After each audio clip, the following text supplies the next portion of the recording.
Bon dimanche et bienvenue. Euh, on a comme ça décidé de faire ce live à l'improvise pour discuter, pour essayer de... Live interactif, il faut bien le rappeler, pour essayer d'épiloguer sur quelques questions sportives. En l'occurrence, le décès ou la disparition d'une des figures emblématiques que la sphère sportive africaine et même mondiale est connue, à savoir M. Issa Hayatou. Ensuite, on va, avec Vianney, essayer de parler de la gestion de Motsepe, voilà, qui est aujourd'hui président de la Confédération africaine de football. Voilà, j'attends que Viali m'envoie sa demande, que puis l'accepte et puis on lance. Voilà. Voilà, en attendant qu'il, bon, je vais moi lui envoyer la demande. Voilà, je lui envoie la demande moi-même. Non, il n'y a pas d'audience, elle n'est pas encore là.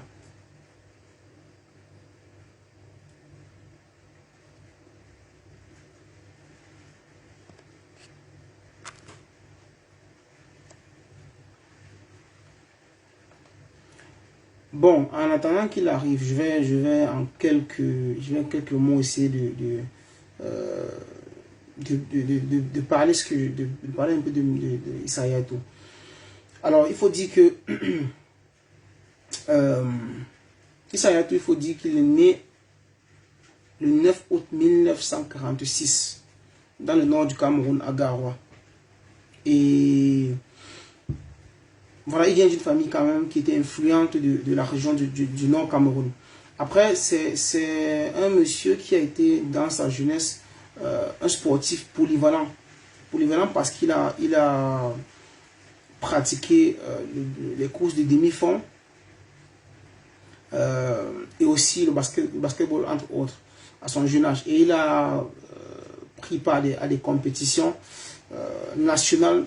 Voilà, et je pense que c'est tout cela qui a forgé son intérêt pour le sport, en fait.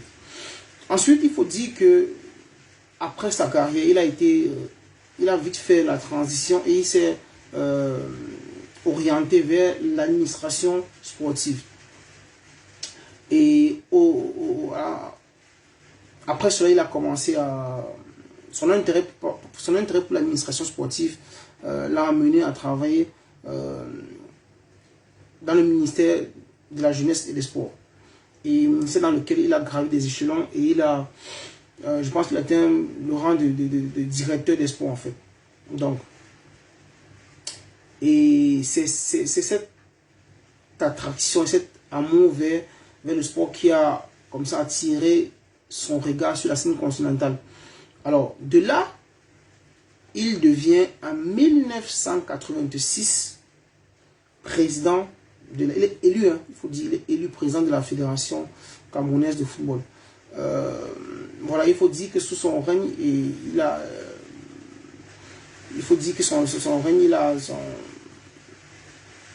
son règne, la présidence de la FECAFOOT a connu sous son règne pas mal de succès, en fait. Et 2 ans plus tard, il faut dire qu'il est élu, c'est-à-dire on est en 1988, il est élu président de la Confédération africaine de football, la CAF. Et il va succéder à Abdel Ali Mohamed, si je me souviens bien. C'est son prédécesseur qui était soudanais, qui était de formation, il était médecin. Et M. Issa Hayatou va succéder à ce dernier. En 88, il passe 29 ans à la tête de la CAF. Je peux vous rassurer que moi, c'est une des choses qui m'a un peu agacé, cette longévité dans une telle instance. Parce que comme on dit, quand tu mets très long à la tête d'une telle instance, voilà, que tu veux ou non, il y a des routines qui se mettent en place et ça crée, je pense, un manque d'optimisation dans le traitement et la gestion de la chose. Donc, voilà, il faut dire que 29 ans, il occupe cette fonction durant 29 ans et il devient, pendant ce mandat, pendant ces différents mandats, un des dirigeants les plus influents dans le football mondial. Donc, il faut dire que sous sa direction, le football africain a connu une croissance vraiment considérable avec, disons, l'augmentation du nombre de pays qui participent à la Coupe d'Afrique des Nations. Donc, aussi l'amélioration des infrastructures sportives sur le continent.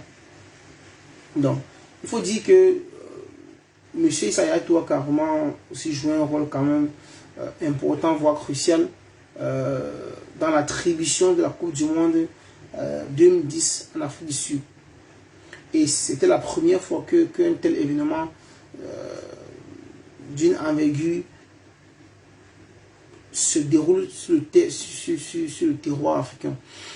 Alors, n'oublions pas qu'il a aussi joué un rôle important à la FIFA, parce qu'il faut dire qu'en tant que président de la CAF, il a été également membre du comité exécutif de la FIFA et il a occupé de façon temporaire en 2000, je pense en 2015. En 2015, après la suspension de M. Sepp Blatter, il a occupé la présidence de la FIFA jusqu'à l'élection de l'actuel président, de l'actuel chef d'exécutif de la FIFA, à savoir l'Italo-Suisse, M. Gianni Infantino. Donc, il faut dire qu'en 2017, M. Issa Hayatou a été battu lors des élections à la CAF par le malgache M. Ahmad. Et il faut dire que cette défaite électorale a mis fin à son long règne. Qu'à cela ne tienne, il faut dire que malgré qu'il a essuyé des critiques sur la gestion de la CAF et avec des allégations de corruption, il a carrément laissé un héritage assez conséquent et significatif, en contribuant comme ça à développer la visibilité, en contribuant à la visibilité et au développement du football africain sur la scène mondiale. Donc, je prends quelques exemples en fait de ce qu'il a, de son œuvre durant son mandat à la CAF. Il faut dire qu'en ce qui concerne l'augmentation des revenus grâce aux droits télévisés. Alors, il faut dire que les droits télé, c'est l'un des principaux moyens par lesquels M. Hayatou a renforcé les finances de la CAF. Quand il était en négociation avec... Il a négocié plusieurs contrats lucratifs des droits télé pour des compétitions africaines, notamment la Coupe d'Afrique des Nations, sous sa direction. Et, bon, je prends Viali. Un instant, Viali. On me dit connexion. Attends, voilà. Je te prends. Ouais, j'ajoute Viali. Donc, je disais, l'augmentation donc, il y a sa direction, il y a les contrats de diffusion qui ont considérablement augmenté en valeur et les accords qui ont été conclus avec des réseaux internationaux qui ont permis comme ça à la compétition d'avoir une certaine envergure mondiale. Et ça générait assez de revenus qui ont été vraiment substantiels pour la CAF. Ensuite, les partenariats commerciaux et les sponsoring. Monsieur Hayatou, quoi qu'on dise, quoi qu'on veut, c'est un monsieur qui a été, disons, important dans l'établissement des partenariats avec les entreprises internationales pour sponsoriser les compétitions africaines. Quand on dit les compétitions africaines, il n'y a pas seulement la CAN, il y a le CHAN, il y a les compétitions qui arrivent à travers, on peut citer les plus fameuses, Orange, Total, avec lesquels il a signé des contrats à long terme qui ont permis comme ça d'injecter des sommes importantes dans la CAF. Et ces contrats de sponsoring ont également contribué à rehausser le profil des compétitions africaines de la scène internationale. Ensuite, avant que Vianney ne prenne la parole, il y a aussi l'augmentation des primes et des dotations. Car grâce l'amélioration, c'est pour augmenter, disons, les dotations financières pour les compétitions continentales.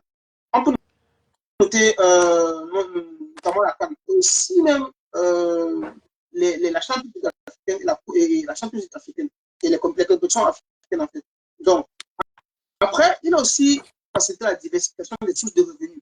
Parce que sous sa présidence, en fait, la CAF a diversifié ses revenus au-delà des droits télévisés, au-delà des droits télé et des sponsors. Par exemple, il a organisé, il a fait ce que les Européens, c'est quand même un précurseur. Il vient pas plus développer que moi. C'est un monsieur qui a été précurseur du football mondial. Parce qu'il a quand même été celui qui a multiplié les compétitions et les tournois. C'était plusieurs, ce qui a fait les U17, les U19, le CHAN, et ça a permis comme ça à générer des revenus supplémentaires.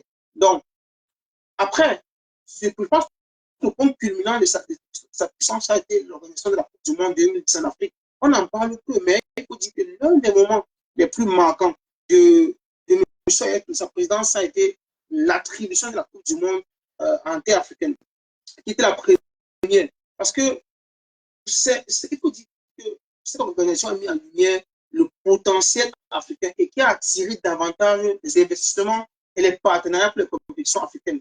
Donc, je pense qu'il y a un impact à long terme et la transition, je passe comme ça la parole à Vianney qui va mieux que moi parce que je n'ai pas eu la chance, vous savez, M. a passé 29 ans à la présidence de la CAF. Moi, je n'ai pas eu la chance. Voilà, le 88, en 2017, il a fait un nombre de choses incalculables. Bien qu'on puisse reprocher un certain nombre de choses, et je vais, voilà, discuter avec Vianney tout à l'heure. Je pense que c'est un monsieur qui a marqué l'histoire du football mondial et j'ai trouvé vraiment indigne que l'actuel président de la fédération, de la confédération pour le football se présente à son deuil et se permet d'évoquer la gestion de cette fédération durant le deuil de cet ministre administrateur du football. Voilà. Il nous a rejoint et a eu la parole. Merci Lionel pour ce direct et je suis content de ton initiative de mettre en lumière, malheureusement, on traverse deux décès profonds.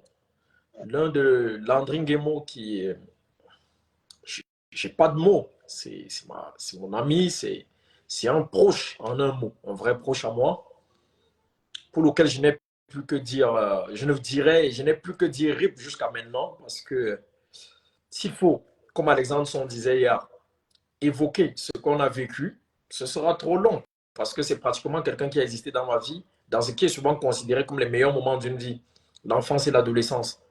Donc, si je devrais parler de ce garçon-là, ce serait trop long. Et honnêtement, je n'ai ni la force, ni les idées. Parce que prendre une histoire comme celle que nous avons vécue avec Landry, moi et beaucoup d'autres, l'histoire est tellement grande que tu ne sais pas s'il faut commencer par les activités qui étaient extra-sportives ou bien s'il faut commencer par les activités qui étaient sportives. C'était toute cette jeunesse-là qu'on ne peut pas évoquer. Il n'y a vraiment pas l'angle pour le prendre. Alexandre a eu la chance de le connaître. Ils étaient des footballeurs professionnels, donc il a l'angle footballistique pour le prendre.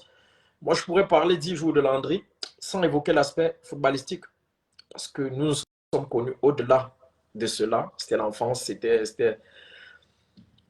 le chemin par lequel on grandit. Donc, on a grandi ensemble. Et le génie qu'il était, le destin le lui a rendu sur les terrains. Donc, qu'il repose en paix, qu'il fasse un bon voyage.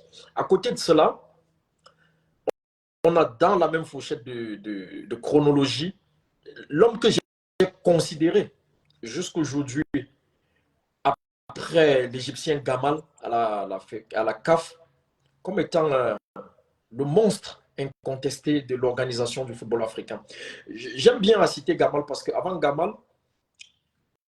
Soudanais et Éthiopiens qui se sont succédés avant et après lui avaient une vision du football assez simple. Ils disaient, nous sommes des Africains, nous allons jouer les compétitions pour l'Afrique. Ils n'avaient aucune idée de la rendre plus grand. Quand Gamal arrive, il leur dit, je veux à tout prix qu'on fasse un truc avec le Maghreb et autres Parce qu'il faudrait qu'on sorte de cette idée de croire que le Maghreb n'est pas africain. C'est-à-dire que l'Égyptien l'avait vu. Il avait compris qu'il fallait une Afrique sportive forte. Malheureusement, après Gamal, tous les hommes du Maghreb qui vont être satellites du football, qui vont être même à l'exécutif du football africain, non, personne ne s'est plus jamais dégagé avec autant d'énergie de vouloir montrer que le football africain leur tient à cœur. La preuve, je le dis sans souci encore aujourd'hui, c'est que on peut critiquer les pays de ne pas avoir de très grands championnats, aussi organisés que ceux du Maghreb, mais en Afrique du Sud, on a un très bon championnat qui paye aussi bien et mieux même que beaucoup de championnats du Maghreb. Et vous voyez que les joueurs du Maghreb ont encore de la difficulté aujourd'hui à ouvrir leur marché aux Sud-Africains. Donc, c'est la preuve que même entre nous, il y a encore cette difficulté qui n'existe plus en Europe. Voir un Albanais qui évolue au championnat français n'est pas une surprise. Voir un Serbe qui évolue au championnat russe, ce n'est pas une surprise. Donc, par contre, nous, on n'a pas encore réussi à écrouler ce mur qui, à mon avis, n'aide pas beaucoup le football africain. Mais heureusement, Hayatou, dont on parle aujourd'hui, dont tu as ouvert le débat, Lionel, était quelqu'un de magique. J'en parle ainsi parce que je suis une personne qui est un peu fouillée sur l'homme. Il était quelqu'un de magique. C'est le premier président de fédération africaine qui a fait plier les pays du Maghreb, qui a accepté l'organisation des compétitions et qui, à un moment, pour des raisons ou telles, arriva à dire non, nous on ne l'organise plus. On nous a dit il y a telle maladie chez vous qui ne va pas, nous on ne veut pas de ça chez nous. Comme le Maroc l'a fait il n'y a pas très longtemps. So Hayatou, tu allais le faire. Il n'allait pas organiser la compétition chez toi. Oui, il allait la déprogrammer. Mais tu pouvais être sûr que tu vivras un siècle sans plus rien organiser qui passe par la CAF. C'est-à-dire que le monsieur, c'était un félin. Il allait te répondre par des actes solides et en silence. Ce n'était pas un homme des tribunes. Ouais, C'était pas un homme de tribune. La preuve, beaucoup de Camerounais n'ont jamais vraiment. Ils savaient que Hayatou, le président de la CAF, est camerounais, mais en aucun discours, tu ne t'y reconnaissais. Il n'y avait pas un discours qu'Hayatou prononçait dans lequel le Camerounais se ressentait privilégié. Il avait un discours africain. Et c'est parce qu'il avait un discours africain qu'il est monté très haut, au point d'être président de la FIFA, ce que les gens évoquent rarement et qui est une réalité. En 2015, après la suspension de cette Blatter. À la chute de Blatter et de Volker, c'est lui le président de la FIFA. Pendant 6 bons mois, le temps d'organiser une élection. Et dites-vous bien que pendant ces 6 mois où il est à la tête de la FIFA, il fallait organiser les matchs amicaux internationaux, préparer les compétitions majeures. Ça, il a fait et bien. Avec toutes les subventions qui sont derrière. Il est parti 6 mois après sans qu'on ne lui reproche un sou de manquant. Donc, je vais commencer un peu par la fin dans ton discours. Quand un homme comme Ahmad arrive à la tribune encore, au moment de rendre hommage, oser parler de la gestion, surtout de l'aspect financier de la CAF, de Hayatou, je suis sidéré parce que je suis un des mecs qui a suivi de bout en bout la campagne d'Ahmad. Une campagne qu'une fois l'élection arrivée, un de ses grands pionniers a quitté les rangs parce que tout de suite il a compris qu'il y avait de l'esbouf, Didier Drogba. Pourquoi? Parce que entre les promesses et ce qu'il fallait faire derrière, Ahmad n'a jamais eu le carnet de visite qui permettait qu'il réalise ce qu'il promettait. Et ça, ceux qui connaissaient le football l'ont quitté tout de suite. Donc, aujourd'hui, on ne parle pas d'Ahmad et ses litiges, on parle d'Hayatou. Hayatou, c'est sûr qu'ayant fait un parcours sportif assez honorable au Cameroun, parce qu'il était basketteur et athlète. Et c'est dans les épreuves de 400-800 mètres qu'il va être impérial au Cameroun sous son règne. Il jouera au basket aussi pour l'équipe nationale du Cameroun. C'était un mec doué de sport. Le football aussi, il a essayé, il n'était pas mauvais non plus. Mais très management dans l'âme. Déjà à 28 ans, il était autour de la fédération, du ministère des fédérations camerounaises de football. Donc, entre 86 et 88, où il est président de la fédération camerounaise, sortant d'un statut de vice-président, c'est assez bref et ses capacités ont permis qu'il se retrouve à la tête avec son discours, avec sa vision. Il convainc tout le monde et il se retrouve président de la CAF, où il va régner de 88 à 2017. 2017, une élection qu'il perdra parce que la fougue de la jeunesse viendra avec un autre discours, pas forcément un bilan, parce qu'on ne pouvait pas l'attaquer sur son bilan. On viendra avec le discours de la révolution. Il est vieux, il n'a plus trop la santé. Un argument qui tient la route, parce que oui, on voit bien qu'après la CAF, il n'a jamais vraiment eu la santé jusqu'à ce qu'il s'en soit allé. Mais la réalité est qu'il avait un bilan inattaquable. Donc, il perdra l'élection de 2017. Moi, j'ai toujours adossé cela à la santé, qui n'était plus au top. Non pas aux qualités, parce que les qualités de manager, il a apporté à l'Afrique ce qu'il sera presque impossible après lui qu'un autre dirigeant apporte. Sous ce monsieur, les pays africains ont découvert ce qu'on appelle la Coupe du monde des clubs. Parce que la Coupe du monde des clubs, avant lui, était une compétition qui opposait les meilleurs clubs européens vainqueurs des ligues européennes et les clubs sud-américains. On n'y griffait pas de pays étrangers. Jusqu'à ce que ce monsieur arrive et dise non, ça reste une compétition majeure. Et si nous, pays africains, on arrive à jouer les Coupes du monde, à faire des bonnes prestations, ça veut dire qu'on peut jouer les Coupes du monde. Nos clubs aussi peuvent jouer les Coupes du monde des clubs. C'est à travers ce discours que les Asiatiques aussi se lèvent et disent non, pourquoi pas nous? Et on arrive à créer ce format de Coupe du monde de club où vous pouvez, les tout-puissants Mazembe, les Alali, pour ne citer les Enyama, ont eu la chance d'aller jouer les Coupes du monde de club où ils rencontrent enfin des clubs comme Boca Juniors, le Real de Madrid, le FC Barcelone, ce qui n'arriverait pas dans un monde normal où Ayatou n'aurait pas bougé les lignes. Ayatou, dans la foulée, c'est ce monsieur qui par 2 fois s'élève pendant les contrôles FIFA pour les homologations de stade et empêche la suspension du stade Amadou Ahidjo au Cameroun. Parce que pour lui, il est clair que si vous suspendez le stade Amadou Ahidjo, le Cameroun doit jouer à Douala ou à Yaoundé. On n'aura jamais ce public assez nombreux et assez grand pour pousser l'équipe nationale camerounaise. Et à travers cela, on aurait échoué à être qualifié 2 ou 3 fois des Coupes du Monde. Et ça, il avait compris. Et je vous dis bien, étant président de la CAF, il a empêché ces suspensions. Mais l'homme était tellement au-dessus des événements qu'il ne mettait aucune pression, par contre, en interne au Cameroun pour que les Camerounais fassent mieux et vite. Parce qu'il avait compris que s'il devrait être saboté, ça partirait forcément du Cameroun. Et il s'arrangeait à offrir aux Camerounais ce qu'il peut leur offrir et ne leur rien demander en échange. Parce que jusqu'à sa chute, vous verrez que les piliers de son anti-campagne étaient des Camerounais. Ouais. Aujourd'hui, les gens parlent peu. Mais aujourd'hui, on parle peu parce qu'il y a des gens qui savent faire le travail de sable dans l'ombre. Moi, je peux vous dire les yeux dans les yeux que Seydou Bobo Djoya, Samuel Eto'o, c'est des gens qui ont fait un travail de sable pour la chute de Ayatou en tant que président de CAF. Mais on ne cite pas Seydou parce que c'est un homme qui fonctionne loin de la discussion, loin des médias, mais c'est un homme de l'ombre qui fait un travail de ouf. Donc, c'est un que je rencontre dans la rue, je lui dirais, oui, ton rôle dans la chute d'Ayatou a été très forte. On voit Samuel Eto'o parce qu'il aime les médias, mais toi, tu as œuvré autant et peut-être même plus. Parce que tu es l'un des seuls qui, à la chute d'Ayatou, te retrouve à l'exécutif de la CAF sans même déjà être président de la Fédération camerounaise de football. Il faut se poser des questions. Et vous comprenez, dans ce discours, vous comprenez pourquoi Mbel a de la difficulté à tous les niveaux. Parce que Mbel n'a pas trahi Ayatou jusqu'au dernier jour. Mbel a été pro-Ayatou jusqu'au dernier jour. Et du coup, la mouvance, tout s'est passé et il a été l'homme combattu à travers cela, à tous les échelons également. Alors, ça peut expliquer pourquoi. Ça peut expliquer, en fait, ton raisonnement et ton déroulé explique pourquoi Bell a eu tellement de soucis. Mais quand il a dû se présenter. Je vais te dire. Il a été combattu de façon assez par les 2 personnes dont tu viens de citer. Je vais te dire, Lionel, moi, depuis que j'ai commencé à m'intéresser au foot, vraiment, et que j'étais, comme je te l'ai toujours dit, je préfère travailler avec toi, je suis toujours avec toi parce que tu es un homme du foot des terrains. Moi, je suis un homme du foot, je veux des bureaux. Et c'est pour ça que toi et moi, on est obligés d'être tout le temps ensemble. Parce que tu as la vision des terrains, de la manipulation des terrains. Moi, j'ai la manipulation des bureaux. Et ça fait qu'on est obligé d'être ensemble pour se compléter.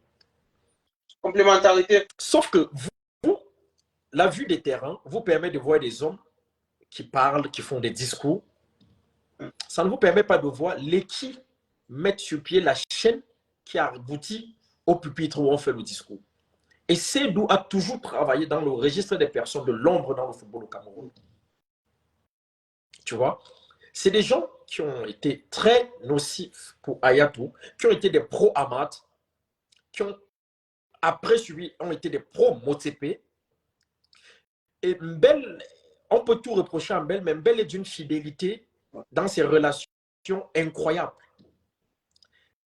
Parce que si on cite des Africains footballeurs, Pape Diouf est mort, beaucoup n'ont pas fait des déclarations, mais ce n'est pas tous les footballeurs que Pape Diouf a managé qui étaient heureux. Hein. Tous n'étaient pas toujours d'accord avec lui. Même Mbel, qui a été le premier, est resté aussi le dernier vrai fidèle.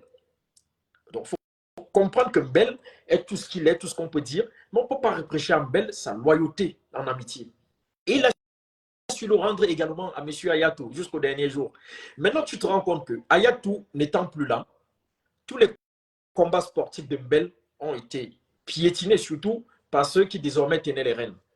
Donc, Hayatou, honnêtement, c'est cet homme. Beaucoup d'Africains ont du respect pour Hayatou et disent il a fait qu'on joue la Coupe d'Afrique 2010 en Afrique.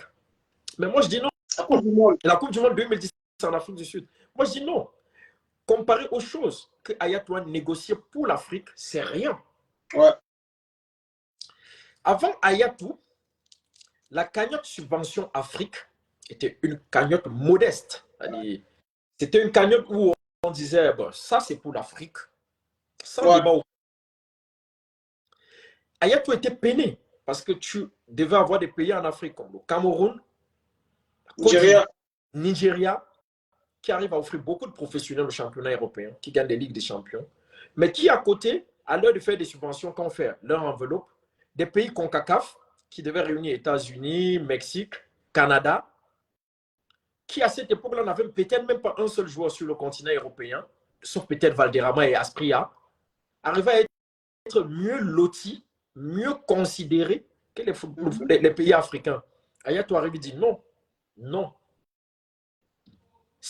Si on vous laisse faire à cette allure, vous allez nous dire demain que CONCACAF doit avoir même plus de place en Coupe du Monde que l'Afrique. C'est impossible. Que son nombre de voix de vote, c'est lui qui enseigne à la FIFA que pour gagner, pour être président à la FIFA, il faut avoir conquis les Africains. C'est lui, après Joao Avalanche, qui dit nous avons 54 votes. Il est inadmissible que nous ne soyons pas considérés au-delà de ce que vous nous montrez jusqu'ici. C'est à partir d'Hayatou que les cagnottes africaines de subventions de compétition vont être alignées aux autres. Cet homme a tellement travaillé dans l'ombre et avec humilité qu'il n'y a pas un seul président de FIFA qui soit passé sous son nom, que ce soit Avalanche ou Blatter, qui aurait pu le renverser, il l'aurait renversé. Parce que cet homme rendait la tâche difficile pour la gestion de l'Afrique. Cet homme, oui. Pour mettre l'eau dans ton vin, en 2015, c'est toujours M. Hayatou qui s'est battu pour que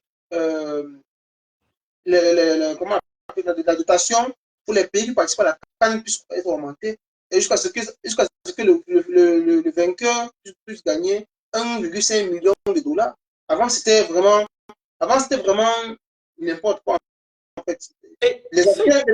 Les Africains sacrifiaient leur salaire dans le club pour venir jouer le maillot. Il n'avait rien. Et déjà, tu évoques ça sans évoquer le combat le plus grand qu'il y a eu avant. C'est Hayatou qui se lève et mène le combat dans lequel les joueurs africains en club européen ont l'obligation de jouer pour leur sélection et ne pas être amendés en club. Ouais. Il y a ça. Ouais. Au point que l'Olympique de Marseille va affréter un avion pour Bel Joseph Antoine qui va s'entraîner en semaine à Marseille, jouer même parfois et venir jouer la Coupe d'Afrique et repartir. En Égypte, je pense. C'est sous Hayatou qui a eu cette rigueur où le joueur qui donnait son accord à jouer une Coupe d'Afrique ne devrait pas être suspendu en club. Parce qu'avant ça, des joueurs qui acceptaient d'aller jouer en compétition africaine se tiraient tout de suite une balle dans le pied. Même si officiellement on ne le montrait pas trop, officieusement ça coûtait. Et il y a encore beaucoup de valeurs à qui les entraîneurs disent dans les yeux, tu vas en Afrique, tu perds ta place. Luis Fernandez dit à Talal El Kakouri il n'y a pas longtemps. C'est clair, c'est clair. Beaucoup de joueurs africains ont eu une trajectoire très descendante sur leur carrière à cause de leur volonté d'aller représenter leur pays. J'ai suivi l'interview de, comment il s'appelle, qui était un titulaire qui est parti, on a mis 4, on a relégué en quatrième, un attaquant 4e. Donc, tu ne joues plus. Oman Bik en a subi les frais. Je crois que c'est lui. Je pense que c'est lui, en fait. Oman Bik va jouer. Oman Bik, qui de Marseille, il va jouer la Coupe d'Afrique. Marseille, qu'il avait acheté comme attaquant titulaire après voleur. Mais il revient, il s'est retrouvé 3e, 4e attaquant à l'Olympique de Marseille. Je pense que c'est lui. Il n'y a pas que Oman. Roger Mila, parce que Poussé Navetta s'est retrouvé à un moment à jouer à Bastia et autres en club en 2e division, parce que les clubs de 1re division ne voulaient pas prendre un joueur qui pendant un mois sera parti en Afrique. Ouais. Talal El Kakouri, devenu titulaire au PSG. Sous JJ Okocha et truc, Fernandez lui dit, tu pars, ça va être compliqué pour toi au retour. Talal préfère sacrifier l'équipe du Maroc et il est resté au PSG pour la saison titulaire. Mais malheureusement, en fin de saison, on ne le retient pas. Mais au moins, pendant la période de Coupe d'Afrique, il joue titulaire. JJ Okocha même revient de cette Coupe d'Afrique-là. Il joue peu, au point qu'en bout de saison, il lui aussi demande de partir. Donc, c'était des périodes où c'était vraiment compliqué. Et Ayatou a compris qu'il fallait maintenir la vis. Il arrivait auprès des joueurs à tenir des discours disant, vous êtes des grands ici, s'ils vous mènent la vie dure, qualifiez vos pays pour la Coupe du Monde, allez arracher la notoriété où ils ne s'attendent pas. En faisant des grandes Coupes du Monde, ils sont obligés de vous prendre au sérieux en club. Et c'est que comme ça que derrière, on a eu les Drogba, les Eto'o, les Rigobertson et autres qui ont réussi à vivre cette relation club et compétition africaine sans trop souffrir. Donc, aujourd'hui, que ce monsieur est mort et que les médias ne veulent pas s'arrêter pour parler un peu plus de lui, ni nos médias africains, ni les médias d'ailleurs, c'est un peu faux. Parce que s'il y a quelqu'un qui a fait qu'on dise le football africain existe, c'est clairement Ayatou. C'est clairement Ayatou.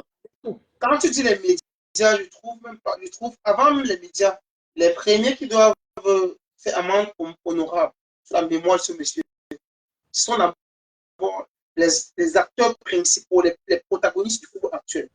Tu sais, c'est en influence de lui que j'ai compris que le monsieur est en avance sur le temps. On peut dire ce qu'on veut dire, c'est influence du monsieur. Tu sais, la diversification des revenus. Aujourd'hui, on sait que c'est les droits télé, le sponsoring et puis le titre. Il a anticipé ça depuis. Bien sûr. Il avait anticipé ça depuis. Nous, c'est maintenant qu'on a appris ça à l'école. Lui, le monsieur avait anticipé ça. Mais quand il y avait Total, s'inspirant du fait qu'à la FIFA, les compétitions plus les années passées et le nombre de compétiteurs augmentait à la FIFA, il ouvre ce paragraphe-là dans le contrat avec Total, où le nombre de places africaines en augmentant, les revenus devraient augmenter avec. Parce que si tu ne pars pas dans cette négociation-là avec la tête sur les épaules, on va te faire un montant, on dit c'est sur 10 ans, mais si au cours des 10 ans, tu augmentes les participants, les capitaux n'augmentent pas. Permets-moi de dire une chose. Parce que je suis souvent certains analystes sur les plateaux, je me demande, tu sais, ils ont une analyse assez biaisée et l'angle sur lequel ils voient les choses, c'est vraiment impressionnant.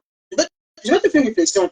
Beaucoup de personnes voient directement le fait qu'il était très fort.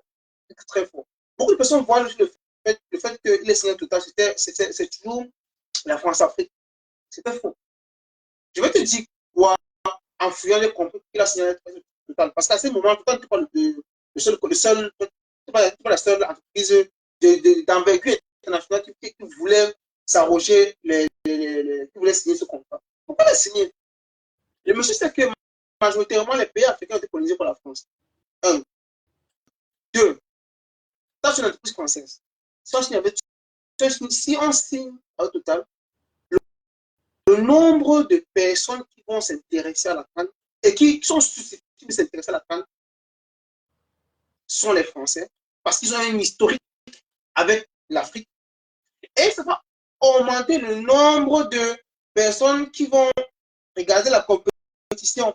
Ça va exploser les chiffres des annonceurs et des diffuseurs. Par conséquent, ils seront en mesure de pouvoir réclamer une augmentation de cette dotation, de ces annonceurs, de ces diffuseurs, pour accroître les finances. Tu vois la chaîne. Parce que les gens ont souvent dit la politique de la France. Non, c'est pas ça. Voilà la question de M. Ayat. Et il savait que la majorité des pays, comme tu dis, qui sont très souvent qualifiés en Coupe d'Afrique sont des pays francophones. Et ils étaient câblés français. Donc, le mec te dit, si j'ai Total, Total négocie plus facilement avec Canal, avec TF1, avec RFI que n'importe qui. Et ça a compris. Et ça a marché parce que ça marche encore aujourd'hui. Et quand tu dis, tu vas prendre Beansport. Beansport ne peut pas être un bon diffuseur pour nous. Combien de pays arabes regardent la Coupe d'Afrique? Non. Oh, donc, oublie. Tu vois que ça va prendre le temps que ça va prendre, mais on va rester accroché à Total pendant un bon moment encore. Mais tu dis quelque chose qui est tellement intéressant, tu ne te rends même pas compte. C'est monsieur qui a été le pionnier du fait que Canal puisse diffuser un championnat africain. Qui est le diffuseur du championnat ivoirien? C'est Canal. Et c'est derrière sa relation totale et cette relation, cette négociation-là qui ça arrive.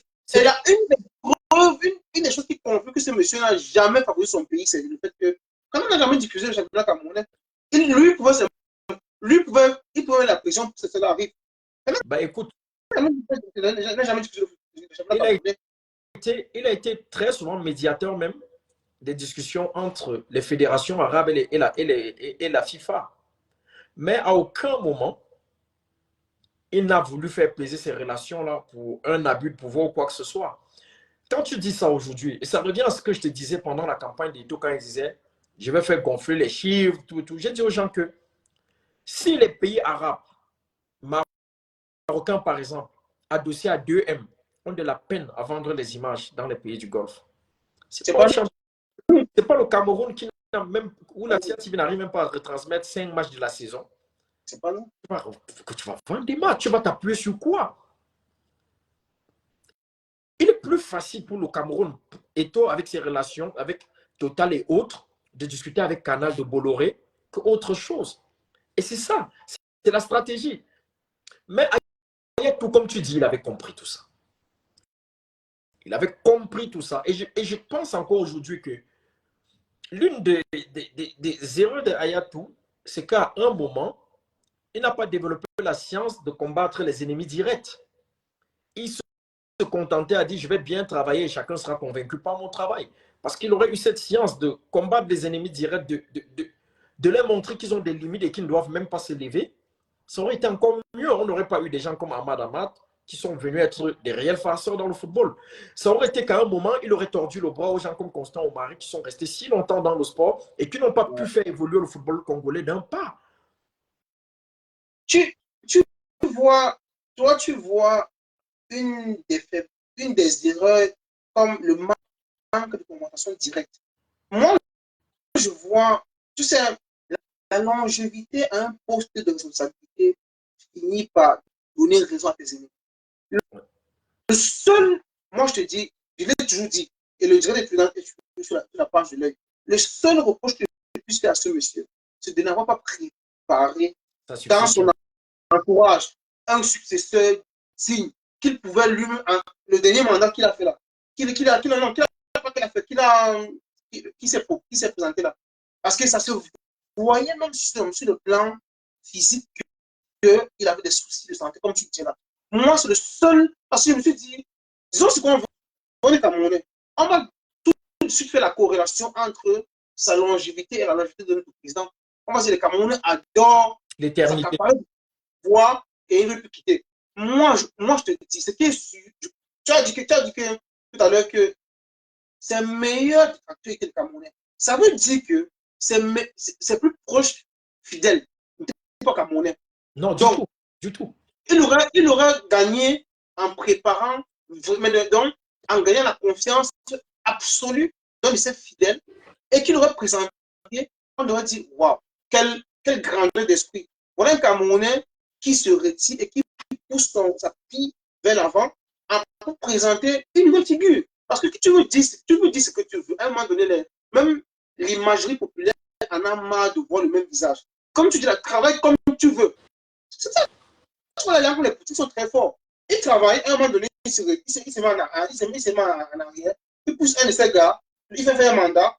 Question juste de changer un peu la donne sur le plan symbolique. Et il revient. C'est le seul que je peux faire à ce monsieur. Mais, honnêtement, quand tu gères une institution telle qu'une confédération aussi problématique parce que notre connaître est sous-développé à un niveau même qui ne connaît pas, ce que tu n'imagines pas. Un comme toi qui a voyagé dans l'Afrique, tu connais mieux cette problématique que moi. Et tu réussis carrément à donner non seulement une image à près de 155 pays, tu réussis à les donner, à faire ce qu'ils soient respectés outre-mer. Tu peux gérer, je peux le dire sans me tromper, tu peux gérer un pays facilement. Ouais, c'est clair. Moi, je n'ai pas peur de le dire. Quand tu réussis à faire ce qu'il a fait, tu peux facilement gérer un pays. Et je crois qu'un jour, j'espère lire les mémoires de IA un jour, mais je suis sûr que ce qui sera une surprise pour les autres ne sera pas une surprise pour moi dans ces mémoires un jour. Il dira que durant sa gestion, la FECAFOOT, il écoutait beaucoup Issa. Et je crois qu'il le dira un jour. Et je pense qu'il a beaucoup copié de Issa. Parce que IA, oui, parce que IA, quand tu regardes son mode de gestion, c'est fidèle, même quand il est tombé. Encore aujourd'hui, certains ont été réutilisés dans différents gestionnaires qui sont passés à la tête de la FECAFOOT. Où il y a cette amertume, ils ont toujours ce rappel de vous dire ce que vous faites aujourd'hui. Sous IA, nous on le faisait déjà. Eh bien, il y avait pensé déjà. Donc, le sport africain, qu'on le veut ou non, moi, aujourd'hui, on peut déjà se dire, Motsepe, c'est bientôt 4 ans. Hein? Ça va vite. Hein? Donc, on peut déjà se dire, que fait Motsepe? Mais il est clair que Motsepe patine. Malgré tout, il est clair que Motsepe patine. C'est-à-dire qu'on voit bien qu'au bout de 4 ans, le monsieur n'a pas encore pu prendre ses marques. Belle transition. Belle transition. Belle transition. On va questionner la gestion de M. Motsepe, qui pour moi, même le body language qu'il propose, qu'il affiche durant les cérémonies, les compétitions, les spécialistes de la communication, surtout non-verbal et paraverbal, vont comprendre qu'il n'est pas dans son biotope. Quand tu vois Motsepe, tu as l'impression que c'est, tu vois un peu, comment je vais dire, tu vois quand un basketteur vient voir un match de foot, il est assis comme ça, il regarde, il ne comprend pas l'âge. Il est, je dis pas parce que comme le patron, c'est comme les invite qui ont pratiqué le foot jeune. Je parle de Kevin Durant qui ont pratiqué depuis 7 ans parce que tu as fait le basketball là. Et tu le vois qu'il est venu il était à Paris, il était là comme ça, il parle de presse, comme un enfant qu'on a donné les biscuits. C'est une métaphore, mais c'est exactement que Motsepe se présente devant toutes les cérémonies. Motsepe arrive à toutes les cérémonies, il salue les gens. Tu as l'impression qu'il les découvre là à l'instant. À un moment, je me dis, mais avec ses vice-présidents, ils s'appellent au téléphone, ont-ils des réunions en privé? Est-ce qu'il se souvient même de leur visage? Il est tous les jours surpris partout. Il est tous les jours surpris partout. Et ça s'en voit dans sa gestion. Il patine énormément. Je n'aurais pas cru qu'après 4 ans de Motsepe, il n'y aurait pas une minuscule révolution dans le football africain. Motsepe, quand il ouvre sa bouche pour parler du football africain, c'est pour dire, nous on a financé, nous on a, à aucun moment je l'ai écouté dire, nous avons repensé le football, nous avons telle région du continent, nous pensons que les temps, quand je m'attendais à ce que Motsepe arrive, que le football africain, même seulement dans sa région, prenne une autre forme, qu'il brise des barrières, parce qu'il n'a pas pu, il n'y arrive pas. Il n'arrive même pas à être un guide qui apporte autre chose. Et je ne veux pas encore m'attaquer à mon bilan, certes, il y a beaucoup d'éléments, mais ça saute à l'œil qu'on n'a pas l'impact Motsepe sur le football. Amad, en peu de temps, en 1 an et demi, a même été un peu plus réactif. Amad, on a lu des interviews où il était menaçant pour des pays qu'il aurait suspendu. Il était prêt à suspendre parce que la démarche n'était pas bonne. Mais Motsepe, tu ne l'y vois pas. On a l'impression sur Motsepe que tout va bien. Et je pense même que la chute d'Amad vient sa chute même vient du fait que le mec était frontal. Il a cette graine de dictateur qu'on a lu trop vite. Voilà, tu vois, c'est ça. Je pense que sa chute vient de là. Le mec était frontal. Il regardait les gens dans les yeux, il disait les choses. Il n'était pas diplomatique. Il n'était pas diplomatique. Le mec n'en avait pas besoin. Il disait partout, je vous dis, il disait aux anciens présidents, je vous dis, l'ancien règne, il est fini. Il est Oui, terminé. Mais il oui, parlait comme ça aux gens. ouais. Tu peux pas arriver au Cameroun d'un monsieur qui avait 29 ans. Tu te mets là en plein monde de vision, tu dis carrément que les anciens, les anciennes structures administratives de gestion, c'est terminé. Je pense que c'est révolu. Le football moderne veut tel format, tel format. Même, même, même, même, même pour l'élégance du poste que tu occupes, tu ne dois pas tu ne dois pas t'exprimer de cette façon. Le mec qui s'est levé, il disait aux gens, moi je vous dis, les rapports, je ne dois pas vous les demander. Ils doivent me trouver au bureau dans les délais. Bah, tu vois, le temps, il était frontal. Tu t'adresses là à des mecs qui t'ont fait élire. Qui ont de l'ego, hein? Et Qui ont de l'ego. tu t'adresses là parfois à des mecs qui veulent bien faire, mais qui sont en apprentissage. C'est-à-dire, tu montres là clairement que tu n'es pas là pour l'écoute. Oh, tu as un poste où il faut écouter. Et Aya, tu étais au-dessus de tout le monde parce qu'il n'écoutait plus qu'il ne parlait. Ouais.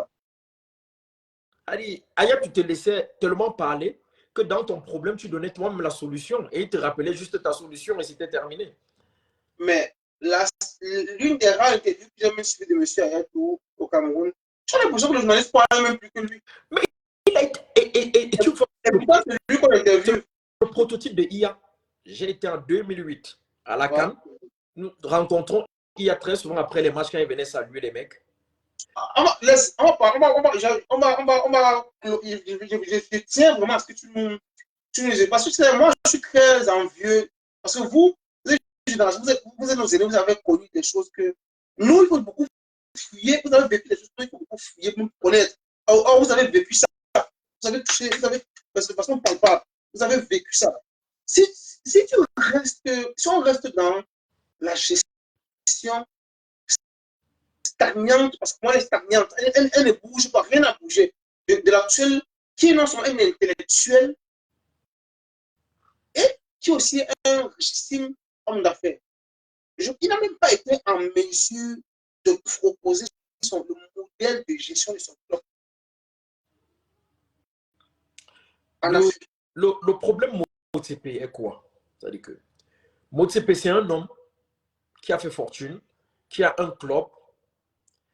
Et la structure de son club est très bien. C'est un club qui a des actionnaires, mais très bas. Ça a permis qu'il ait autour du club un comité d'administration où il se retrouve souvent pour discuter. Mais c'est lui à la tête de tout qui pilote avec de très bons conseillers autour pour la stabilité du club. Sauf que Motsepe est arrivé à la tête de la CAF, croyant que ce sera une structure où il sera le tout puissant et que quelques valets autour vont parfois penser pour lui et il aura juste à dire oui, c'est bon ou c'est pas bon. La CAF, comme la FIFA, ne marche pas comme ça. C'est des grosses entités qui ont besoin d'y arriver avec une équipe, mais pas une équipe ignorante. Il faut arriver à la tête.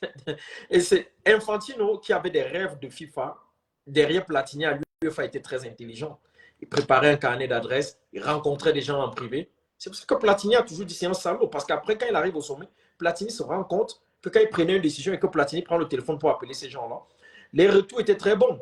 On disait non, c'est un bon petit, il n'est pas mauvais. Donc Platini se rendait compte à tous les coups que tout ce qu'il fallait toucher pour régler une situation, c'était les gens qui étaient acquis à Infantino déjà. Tu te demandes comment il a fait, à quel moment.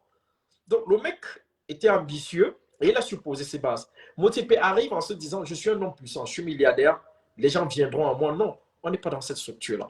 La structure est tellement grande que si tu n'y montes pas avec des soldats qui ont une idée réelle du truc, tu vas te planter. Et Motsepe est en train de se planter parce qu'il arrive sans soldats. L'erreur de Ahmad, c'est sa mégalomanie, comme tu dis, son statut frontal. Mais sinon, Ahmad avait compris. Il est venu avec des hommes.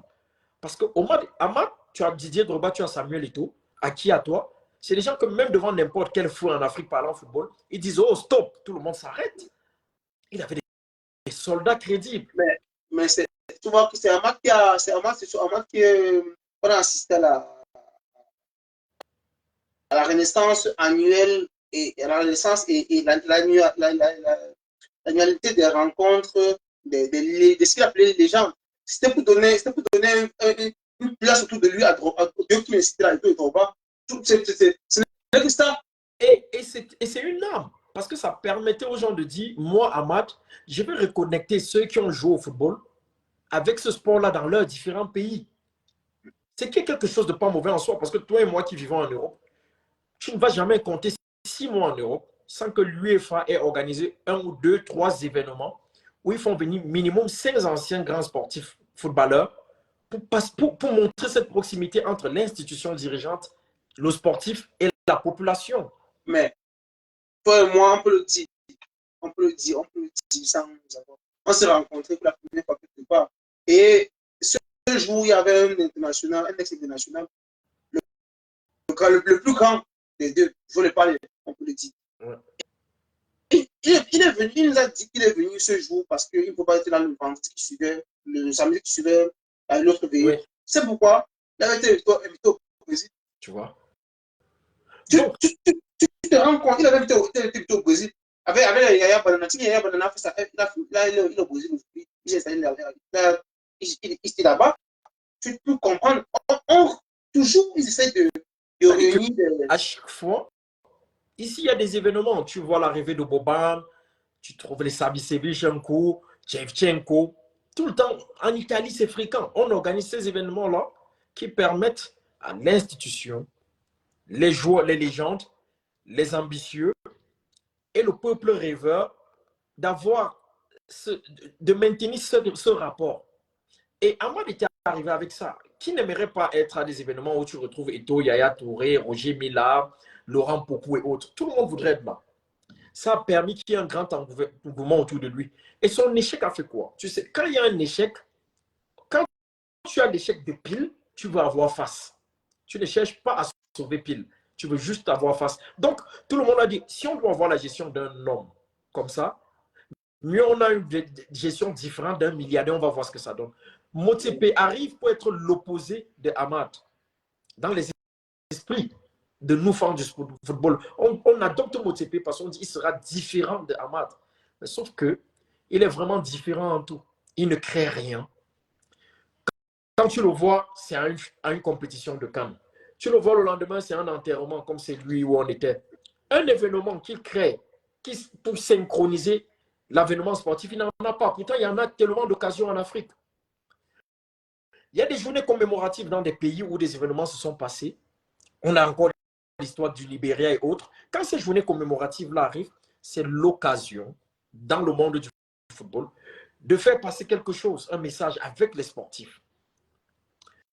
C'est l'anniversaire de 50 ans de tel grand footballeur. C'est l'occasion de créer. On utilise tout pour créer quelque chose. Et c'est où il met à tous les coups. Tu vas même loin. Je veux te surprendre. Tu vois une compétition comme celle qui vient de se dérouler, qui est la méga compétition dans le monde entier. Les Jeux Olympiques. Il n'y a pas. Il n'y était pas. Oui, toi et moi, on sait tu es dans la ville où tu vis, c'est là où il y a le siège du comité international. Et toi, tu sais l'importance du sport. Le foot, c'est pas un sport. Le foot, c'est pas un sport. Mais je te rappelle que les pionniers du sport olympique sont en train même déjà de demander la radiation. De remettre en question la présence du foot dans les Jeux Olympiques. Pourquoi? Et du basket. Parce que ce sont des athlètes qui gagnent des salaires qui sont mirobolants vis-à-vis de certains qui participent à cette compétition dans les Jeux Olympiques. En quoi leur présence est... J'ai suivi le débat en compétition déjà. Parce que c'est pas normal que la prime de match d'un sportif de haut niveau, c'est le salaire de 6 mois de quelqu'un d'un gars qui fait le triathlon, par exemple. Voilà. Qui a un statut professionnel, mais qui n'a pas de salaire. Donc, aujourd'hui, ça parle, ça montre vraiment fort. Les pros olympiques sont en train vraiment de dire il y a une série de sports qui doivent sortir des Jeux olympiques. Déjà. Et je te dis avec certitude, on n'aura pas débattu de cela 3 ans qu'ils auront raison. Tu verras, les présidents de club, même sans le dire, étant très de cet avis, le président du Barça va te dire j'ai perdu Pedri pour ma tournée américaine. Tu sais parce que combien de maillots de Pedri j'aurais vendu. Ouais. Oui. On tourne depuis on revient. moi, ça me fait mal parce que, tu sais, je peux même faire un coup de gueule aux gens qui sont sur leur Viali. Tu sais, quand soit toi ou bien le grand frère Stéphane, welcome, accueille les gens, ça me fait chier. Je te dis, permettez, ça me fait chier même. Parce que, voilà, comme ça qu'on fait, on n'est que deux. Les gens n'ont pas idée de. Ça, parce que c'est moi qui parle bien, parce qu'ils n'ont pas idée de la qualité du contenu qui est produit dans un tel échange. Je pourrais le faire seul. Mais je dis non, c'est important qu'il y ait cette interaction pour pouvoir. Parce que c'est toujours la confrontation qui permet de, qui nous permet d'arriver déjà. Non, Mais les mais gens déjà ne comprennent pas. Lionel, ne t'inquiète pas. L'histoire, rien ne se perd. Rien ne se perd. Un jour, dans un hasard, quelqu'un va regarder un de nos directs oubliés et ce Il sera va, le déclic. Et va dire, mais c'était les qui ça à cette époque-là? Rien ne se perd. Moi, avant, comme toi, je m'inquiétais beaucoup de ces choses-là. J'étais même mal quand je fais un direct où parfois il n'y a personne. Et j'ai un ami aux États-Unis qui est un ami d'enfance avec qui on a grandi à Landry. Il me dit toujours, il est dans l'œil. C'est lui avec qui on a le centre de formation à Bafoussam. Il me dit toujours, écoute, tu fais d'abord, dis-toi que c'est d'abord pour. Quand tu comprendras que c'est d'abord pour toi, si tu ne te convaincs pas que c'est pour toi, ce ne sera pour personne. Donc, que ce soit devant ton miroir, fais-le. C'est pour toi. Si maintenant, à travers ça, ça plaît à quelqu'un d'autre, tant mieux, mais à la base, fais pour ton plaisir. Donc, inscrivons-nous dans le plaisir personnel. Et dis-toi que ce sera comme ça. Tant que tu ne seras pas en train de raconter des choses, des mensonges et autres, tu n'attireras pas foule. Les gens aiment les conneries. Le siècle Internet est venu pas pour aider les gens. C'est une arme pour ceux qui savent que c'est une arme. Mais la majorité ne savent pas que c'est une arme. La majorité, pour eux, c'est un jouet grossier qu'ils peuvent utiliser pour s'amuser. Moi, je te dis, les gens laissent des gars comme toi et moi et payent des cabinets très chers pour l'expertise des clubs. J'aurais voulu à mon petit niveau, même seulement au niveau de Chang que tu connais, offrir mon expertise à deux, trois amis qui sont même dans le coaching, même qui ont des petits clubs comme AS Menoir et autres, leur dire, écoutez, offrez déjà cette forme de structure. Si elle existe sous cette forme, trouver même un club partenaire ici est facile parce qu'ils verront en cela un organigramme cohérent. Mais chacun s'en fout de toi. Moi, je joue avec les plus 40 ans.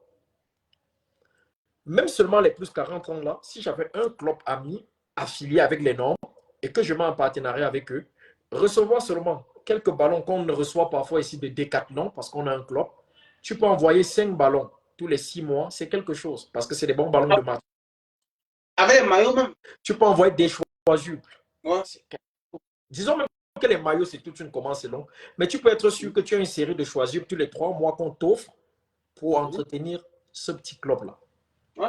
On te donne même des cons à envoyer à ce petit club-là. C'est beaucoup. Mais tu vas appeler un ami, pour lui ce sera, mais il veut prendre ma chose, ce discours que j'ai déjà entendu. Il veut prendre, il ne peut pas faire pour lui, il veut prendre pour moi. On ne fera pas 10 000 clubs au Cameroun.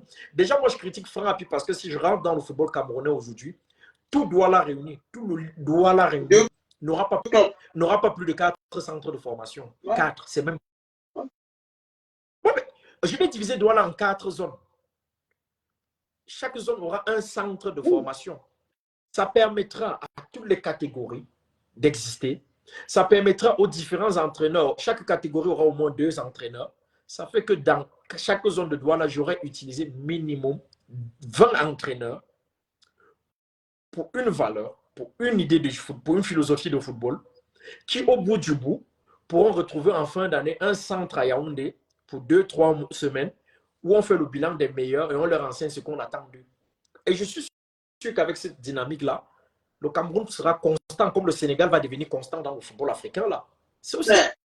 Mais c'est comme ça qu'on réussit à créer des structures jeunes qui permettent de sortir des joueurs à profusion, des jeunes joueurs à profusion. Aujourd'hui, on fait comment pour qu'à Tchang, il y ait 3-4 centres de formation de football? Mais dis-moi. Même les clubs, comment on fait dans la petite ville là, la petite ville universitaire de Tchang, comment on fait? Comment on fait? Et chacun vient. Quand tu as parlé de. Moi, je dis, tu as parlé de philosophie.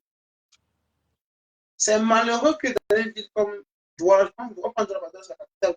Ouais. chacun les centres de formation naissent comme les champions et chacun donne, il doit avoir une méthodologie nationale dictée par dictée par la DTL qui de façon trimestrielle réunit tous les éducateurs. Tous. Le président des entraîneurs éducateurs au Cameroun, c'est M. Michel Kam. Je n'ai jamais vu. Moi, je le suis rien que pour ça. Je n'ai jamais vu un colloque, une masterclass, bien, où il essaye de réunir, même virtuellement, je le téléphone, même virtuellement, les éducateurs pour dire, écoutez, la pédagogie aujourd'hui, c'est comme ça. L'entraînement, c'est ceci. On a tel. Franck Happy, directeur du développement, a mis quelle clause pour la création de centres de formation au Cameroun. On appelle ça l'éducation, les éducateurs. Comment vous pouvez confier l'éducation à des gens qui n'ont aucun savoir connu? Va au Cameroun. Moi, je te dis parce que quand j'y vais, je donne souvent mon coup de main à des personnes que je vois qui se débrouillent. Moi, parce que je suis tellement passionné par ça. Tu le sais. Et quand je t'interromps, je dis que moi, je suis un entraîneur. Il est entraîné 1h11, moi, je suis un entraîneur. Même déjà, le vocable qu'il utilise pour se présenter, il est entraîneur. Il ne sait pas plus passer pour le. Et en dehors des diplômes fédéraux, il faut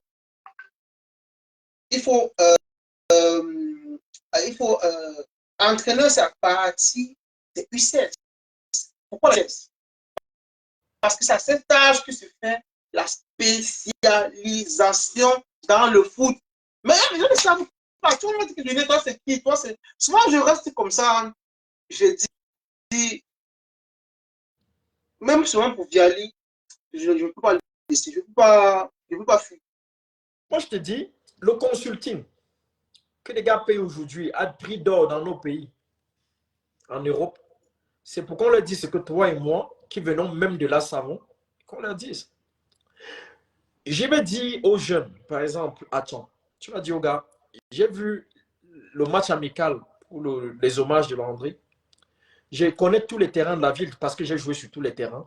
Si tu dis aux gars que c'est une ville pluvieuse, à telle période, piquez le sol, mettez du gazon et laissez 2 mois. Le gazon sera tellement grand, on va tondre, et désormais, vous allez jouer sur des terrains qui se rapprochent de ce que c'est qu'un terrain de football. Non, on ne va pas accepter.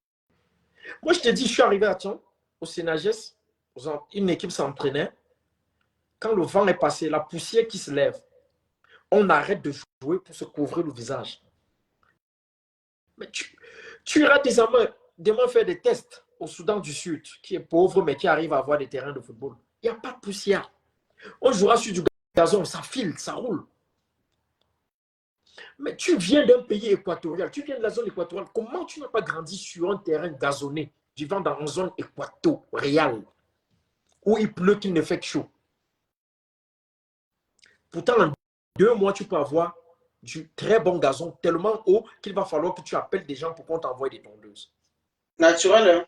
Naturel. Et non seulement avec ça, l'effet domino, c'est que tu préserves la santé musculo-squelettique de tes athlètes. Bon, là c'est déjà ton domaine. Je veux rester dans le domaine de la rue. Ce que tu préserves en tant que joueur, ta godasse. Parce que moi, je sais ce que la bouffe est godasse. Elle t'enlève toute la semelle. Le gazon te l'enlève. Tu préserves. Ensuite, la qualité, tu peux avoir une meilleure qualité de jeu. Comme tu le sais, beaucoup de gars sont Astre Unis sont venus en Europe. Un contrôle de balle les dépassait. Un contrôle de balle les dépassait. Parce que c'était costé, oui. Parce que le contrôle sur l'herbe n'est pas comme sur la terre battue. Non, c'est différent. Il faut, sur l'herbe, on met un peu plus d'énergie parce que l'herbe retient le ballon. Ouais. Il faut plus appuyer. Contrairement à la terre battue où tu déposes le ballon, le vent souffle, ça roule, ça part. Ouais. Donc, tu peux expliquer ça à des amis. Arrêtez-vous 2 mois pour que le gazon pousse. Et c'est possible. Quand la saison pluvieuse est à son top, vous vous arrêtez. Vous piquez le gazon, il pleut dessus, ça fait pousser. Mais personne ne t'écoute. Tu vas dire à tes potes, mec, tu es président d'un club.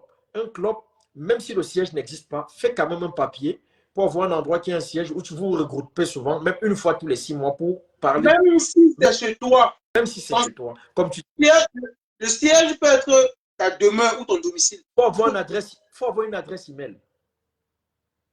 Il faut avoir le courage d'aller quand même auprès d'une assurance, même si tu ne peux pas assurer tous tes joueurs, tu peux assurer la structure. Mais tu peux expliquer des choses comme ça aux gens.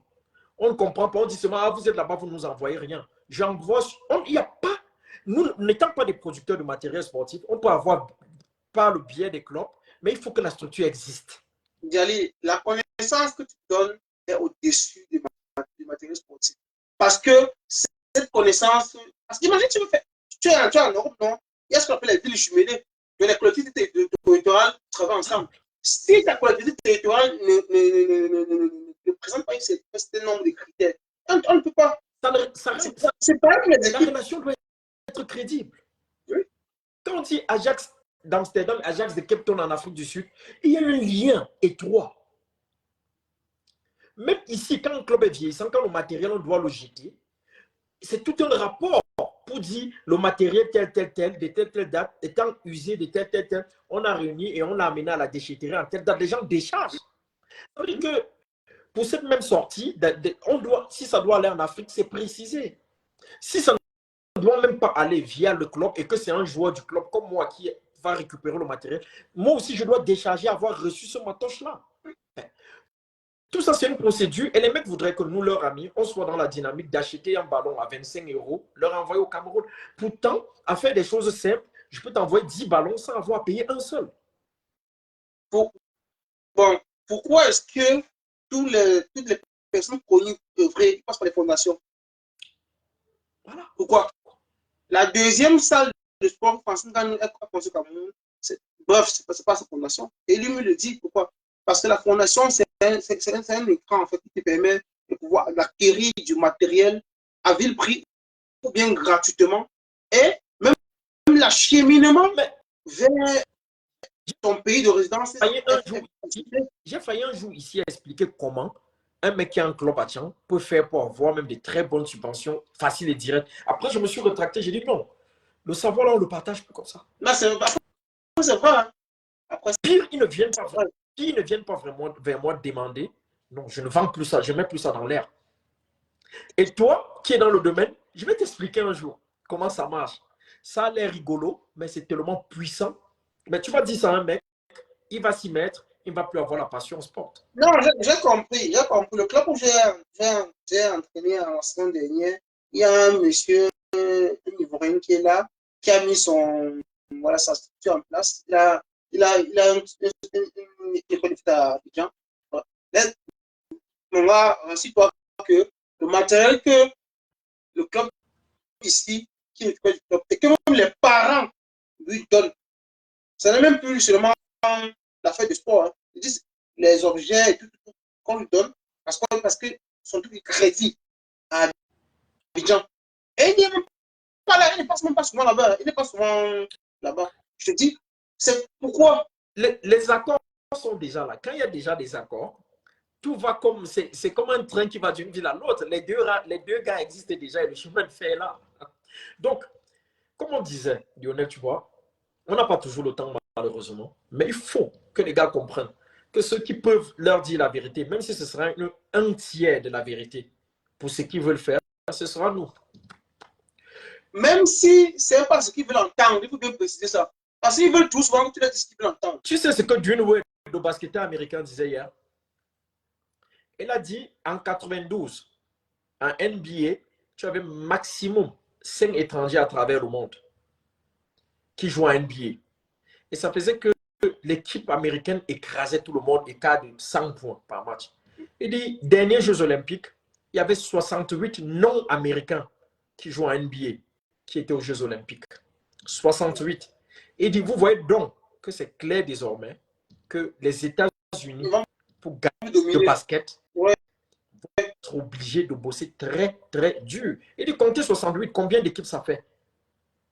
Donc, c'est que l'équipe, c'est 12 joueurs. C'est 12. Donc, tu as pratiquement en face de toi au moins 5 clubs de basket qui sont des potentiels adversaires des Américains dans les prochains Jeux Olympiques. Le gars a dit, donc rendez-vous compte comme c'est en train de devenir sérieux. Alors, le football, tous les domaines sont comme ça aujourd'hui. L'écart de connaissance n'est plus aussi grand. C'est pour ça que moi je dis, les Africains sont toujours dans le retard de l'analyse, de la pensée, de l'organisation foot. Or, on a les moyens parce que doté naturellement du côté athlétique, on peut construire un football qui va s'adosser sur les qualités athlétiques et on rafle nos titres avec. Le, le capitaine de l'équipe de France de foot est d'origine camerounaise. La capitaine de l'équipe de France de handball, elle est d'origine camerounaise. Le capitaine de l'équipe de France de volleyball masculin est d'origine camerounaise. Donc, on peut, chaque continent doit, et Cafu le disait déjà au Brésil, Cafu a dit, il y a 1 an, dans une interview au Globo, que lui, Cafu, ne s'inquiète pas. Il sait qu'il va vivre très longtemps sans plus voir le Brésil gagner une compétition majeure. On lui a dit pourquoi. Il dit, tant que la majorité des joueurs brésiliens vont jouer en Angleterre, comme ils y sont maintenant, parce qu'on paye bien là-bas, le Brésil ne gagnera rien. Il dit, si le Brésil veut gagner des titres, les joueurs brésiliens doivent jouer en Espagne ou en Italie. Un football qui se rapproche du leur. Mais la fracture qu'on fait à envoyer nos joueurs parce qu'ils gagnent bien en Angleterre, on ne gagnera rien. On les a vus en Copa. Ils ne comprennent plus rien du football qu'on joue en Amérique latine. Ouais, c'est la raison pour laquelle pour avoir les petites nations, tu les tutoies facilement en Copa Amérique.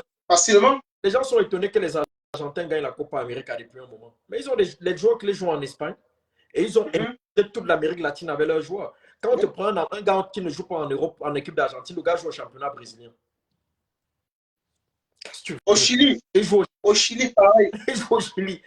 Les entraîneurs argentins sont en train de faire en Amérique latine ce que les entraîneurs portugais font en Europe. Les gars ont conquis toute l'Amérique. Pareil. En s'adossant à la philosophie d'un seul homme, Bielsa. Tout le monde a copié Bielsa. On se rend compte que les méthodes de la marche, on les achète partout. Comment vous pouvez me dire que le Cameroun est une nation de football quand en 2024, le Cameroun ne te donne pas, même pas 2 entraîneurs champions de 2 pays africains? Même pas. Champion du Gabon, tu n'entends pas que c'est un coach camerounais. Champion en Côte d'Ivoire, on ne sait même pas si on a un entraîneur en première division. Vous me dites qu'on a une grande nation de foot. Comment? Les Ivoiriens, ça c'est nous, la Côte d'Ivoire, nous, on est une nation de foot. Vous n'êtes rien. Donnez-moi le nom d'un coach ivoirien qui fait les merveilles au championnat camerounais.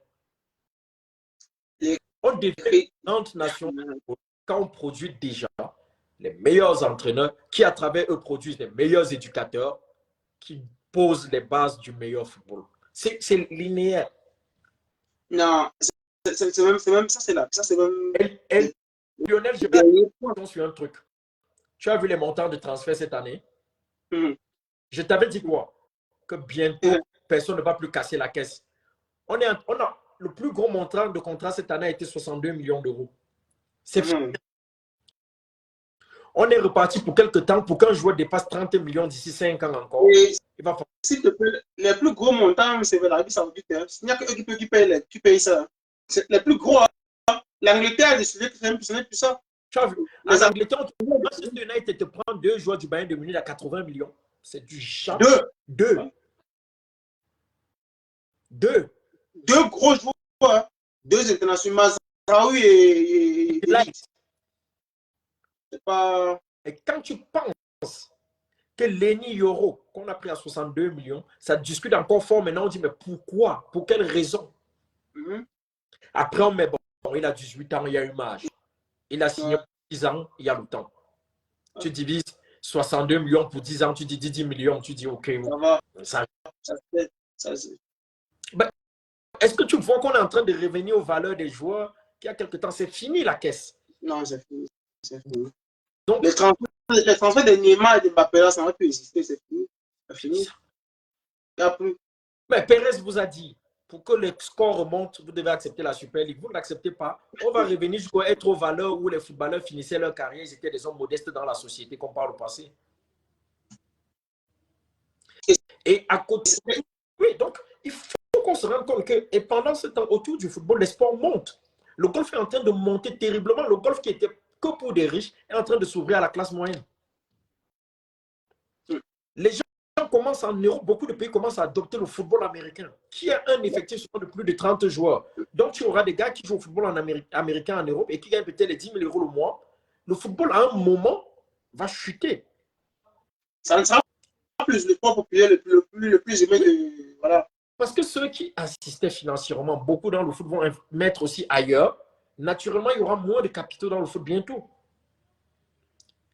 C'est pour ça que je suis même en train de réfléchir clairement. Est-ce qu'il ne faut pas déjà que je pense clairement à entrer dans une autre discipline sportive en Afrique? Si on peut avoir des Camerounais qui jouent au football américain. Non, mais tu rigoles, mais je te dis, je l'avais déjà dit. En 2018, je dis encore, je ne sais pas si. En 2018, je vais te montrer. Je vais prendre te montrer. Quand mon premier diplôme universitaire, je travaille sur le projet du baseball au Cameroun. Parce que comme par exemple, parce que tu fais en parole, ma prof, ma directrice de mémoire, travaille à la Fédération italienne de baseball softball. Mon mémoire est tellement intéressant qu'elle me dit que sa fédération a décidé de donner une bourse. C'est-à-dire quoi, le matériel et l'argent pour aller présenter. Attends, pour aller présenter le projet au Cameroun. Mais il faut d'abord que la fédération analogue réponde à un mail. Je l'ai écrit, je crois, en 2024, 2012, 2018, 2024, ça fait combien d'années? On n'a jamais répondu. Attends, n'oublie pas. Parce que quand on parle souvent, les gens croient que les gens parlent on manque quoi faire, on manque où aller. Tu peux lire. Tu peux lire l'italien. Oh, t'inquiète. Voilà. Parce que quand tu parles, les gens pensent que tu es un fanfaron, tu racontes n'importe quoi. Je dis, ma prof, elle s'était mis à être découragée. Tellement elle m'a relancé, c'est découragé. Ils m'ont fait perdre beaucoup d'argent. Non, ben écoute. Voilà. Avec du matériel, symboliquement, elle m'avait offert un sac, un gant de réceptionneur, le baseball avec les ballons. Après aussi, comme pendant les vacances, moi je fais souvent les camps. Sur les camps. Là-bas, dans ma ville, j'avais offert ça à une paroisse. Parce que j'ai fait quoi avec? Quand je quittais, j'ai offert une paroisse qui. Parce que c'est que les gens sont habitués au foot. Tu sais, le camp en Italie, c'est la religion. C'est tout le foot, c'est là. Non, je veux vraiment faire le baseball. Il m'a dit, mais comment? Il dit, oui, j'ai le matériel. Je dis, ils m'ont tellement remercié que j'ai dit que non, je veux offrir ça. Parce que c'est là. Parce que c'est que la case, les parents n'ont pas de temps. Ils viennent ici, les enfants, dans les paroisses, ici, tu vois, pour les occuper toute la journée. Et moi, je ne participe pas à ça. Je faisais ça. Voilà. Non, ben, et on m'a jamais répondu. Jamais. Une chose est claire, c'est que il est important qu'on se rende compte que si on veut faire des choses bien, qu'on arrête de penser à nous.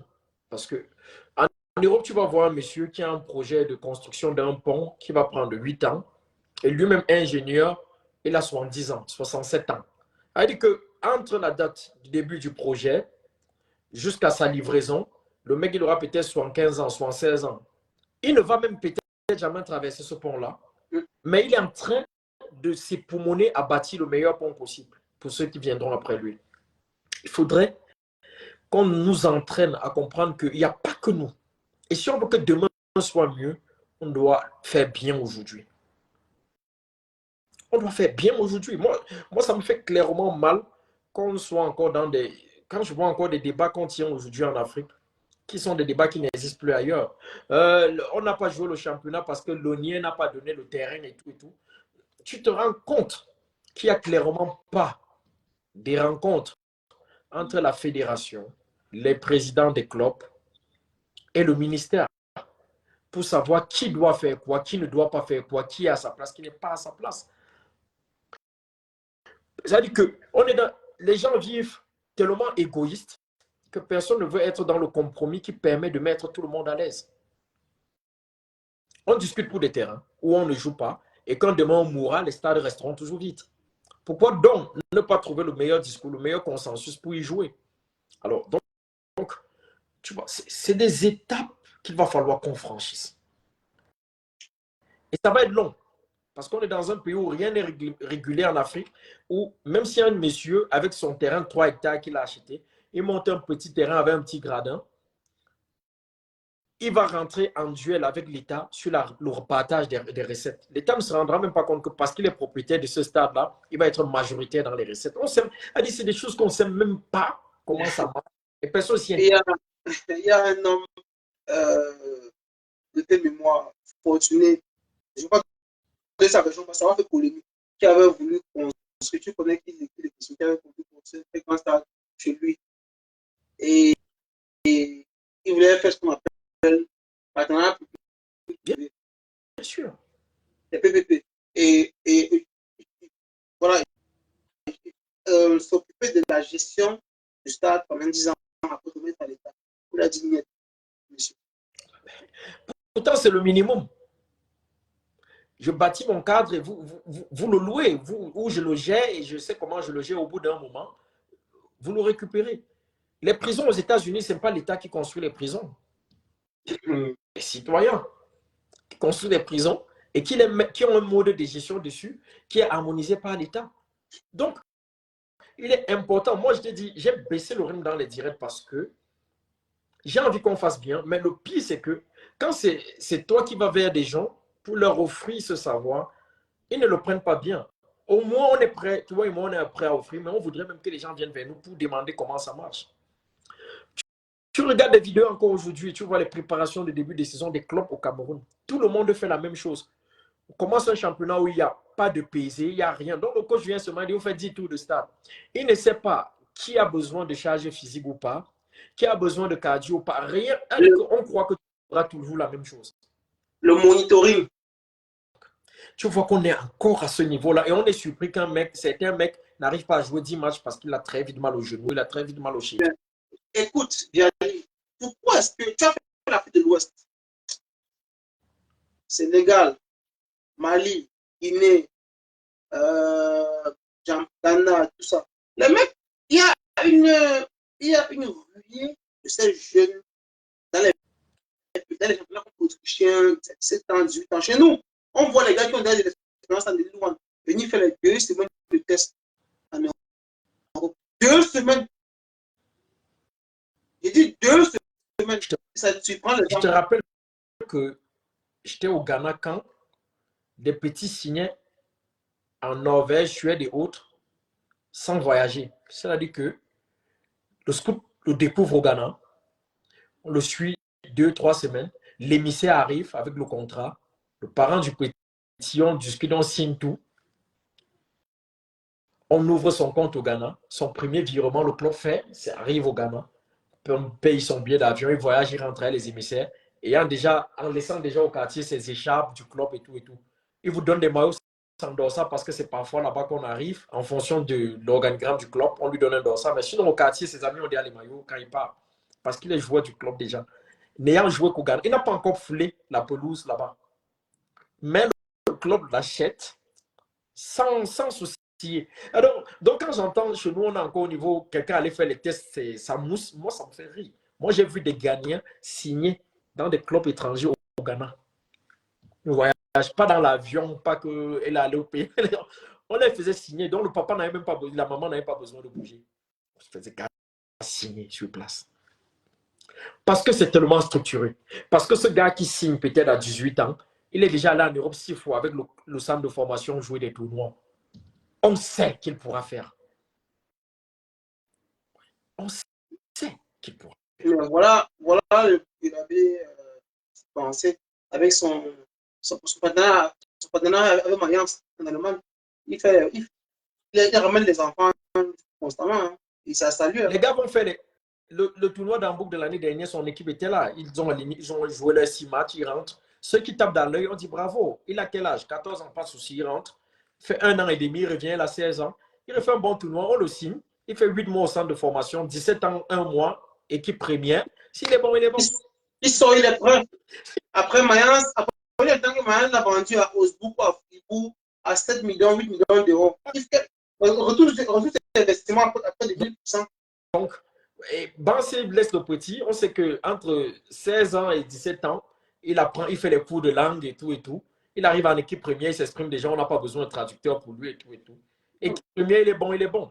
Il n'arrive pas à être bon. Il n'a le niveau que pour jouer dans un club de 2-2. Le club le vend en 2, Mayence le vend en 2-2, prend peut-être 1 million sur lui. Il n'a même pas coûté cela dans tous les cas. On Non, avance. tout ça c'est même pas 50 000.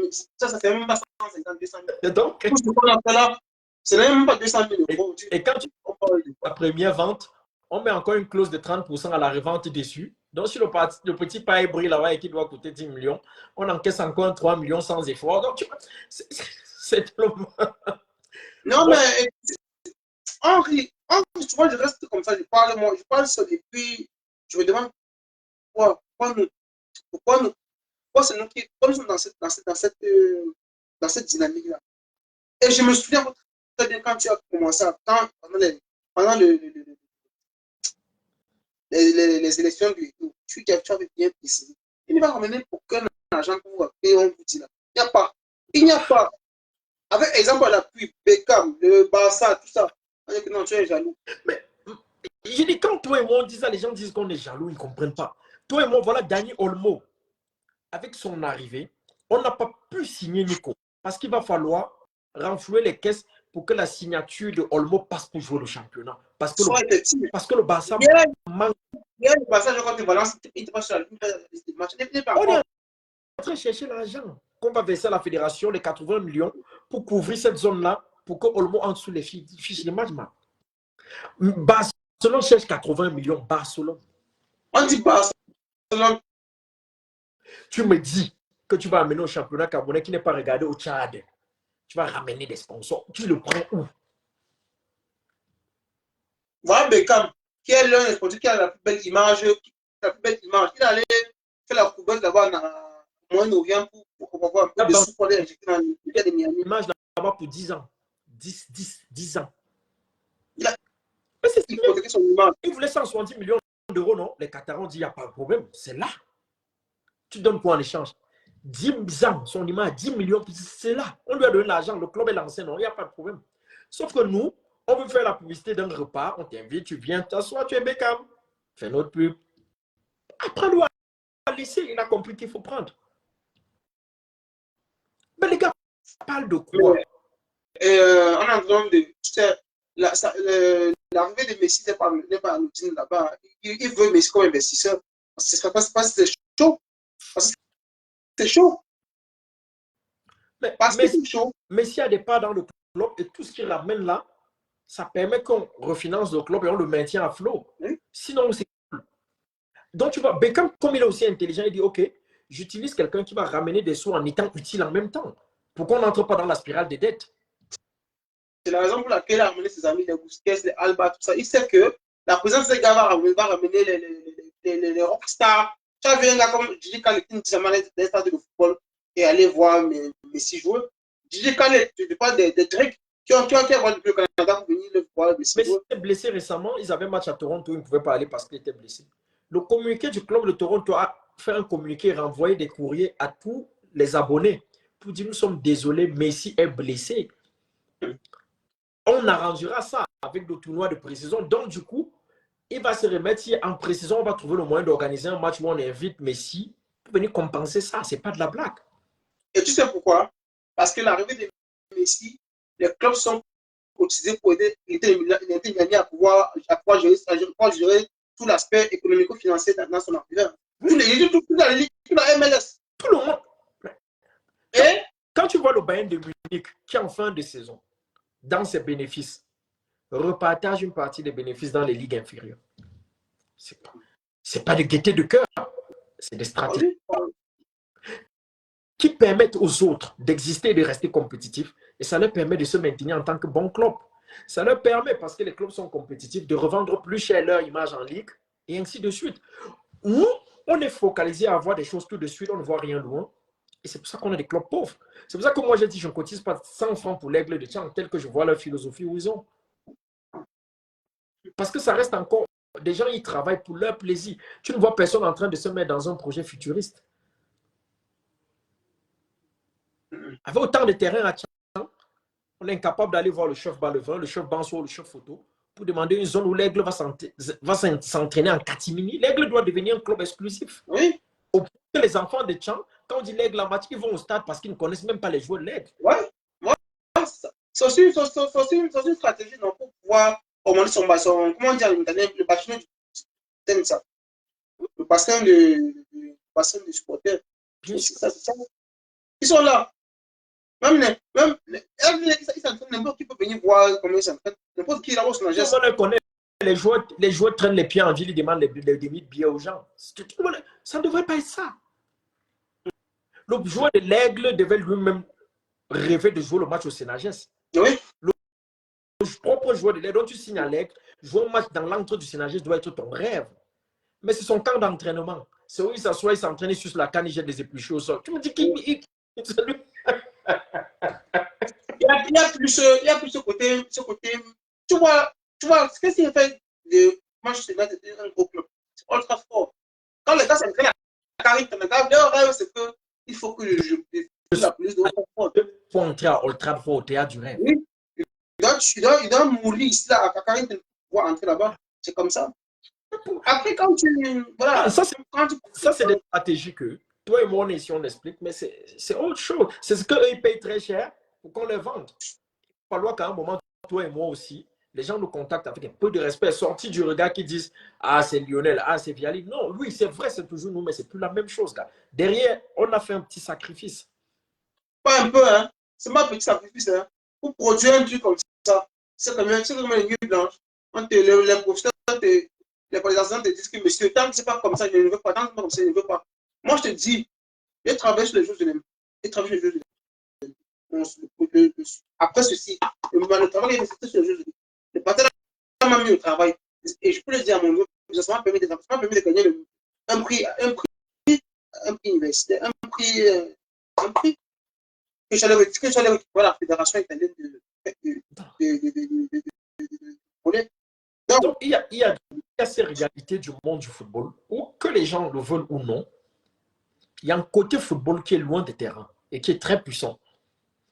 Et nous, sans être des grands érudits, on a une petite idée. Et les gens doivent de temps en temps nous poser la question, ne serait-ce que pour apprendre. Ne serait-ce que pour se rendre compte que ça se gère autrement. Et je dis et je redis, ce que tu ne peux pas faire par ta créativité, tu peux copier. C'est comme ça. Moi, je suis au Cameroun, j'ai un centre de formation. Ça ne va pas. Mon modèle peut être qui? Ah, l'Ajax d'Amsterdam a un centre de formation aussi. Tous les jours de ma vie, si j'ai un ami en Hollande, je lui demande tous les liens possibles pour me documenter au maximum sur le centre de formation de l'Ajax d'Amsterdam.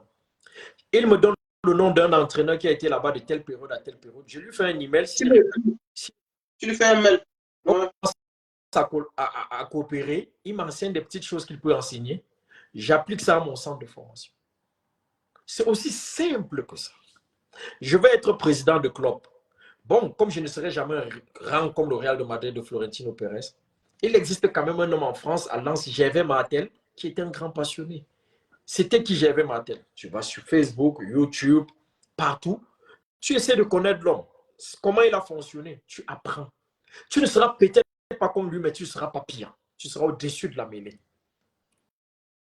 Pourquoi? Pourquoi? Je prends du plaisir souvent à suivre à la zone italienne, à regarder Marotta et Galliani.